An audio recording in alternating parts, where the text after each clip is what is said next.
গভীর রাত। এক লোক একা একা একটি অন্ধকার জঙ্গলের ভেতর দিয়ে হাঁটছিল। চারদিকে ঘন কুয়াশা আর অদ্ভুত নীরবতা। হঠাৎ দূরে কোথাও থেকে একটি ভয়ঙ্কর হুক্কা হুয়া আওয়াজ শোনা গেল। লোকটির বুক কেঁপে উঠল। সে ধীরে ধীরে সামনে তাকাতেই দেখল একটি বড় কালো নেকড়ে অন্ধকারের মধ্যে দাঁড়িয়ে আছে। তার চোখ দুটি আগুনের মতো জ্বলছে। নেকড়েটি ধীরে ধীরে লোকটির দিকে এগিয়ে আসতে লাগল। লোকটির মনে হলো আজ হয়তো তার শেষ রাত। ভয়ে তার শরীর কাঁপছিল।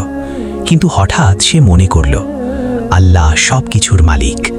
সে চোখ বন্ধ করে বলতে লাগল, বিসমিল্লাহ আল্লাহুম্মা ইন্নী আউযু বিকা। অদ্ভুত ব্যাপার ঘটল। নেকড়েটি ঠিক লোকটির সামনে এসে থেমে গেল। কিছুক্ষণ তার দিকে তাকিয়ে রইল, তারপর ধীরে ধীরে ঘুরে জঙ্গলের অন্ধকারে হারিয়ে গেল। লোকটি তখন বুঝতে পারল, যখন মানুষ সত্যি মন থেকে আল্লাহর ওপর ভরসা করে, তখন ভয়ঙ্কর বিপদ থেকেও আল্লাহ তাকে রক্ষা করেন। সে আকাশের দিকে তাকিয়ে বলল, আলহামদুলিল্লাহ। ভিডিওটি ভালো লাগলে সাবস্ক্রাইব করুন এবং কমেন্ট লিখুন আলহামদুলিল্লাহ।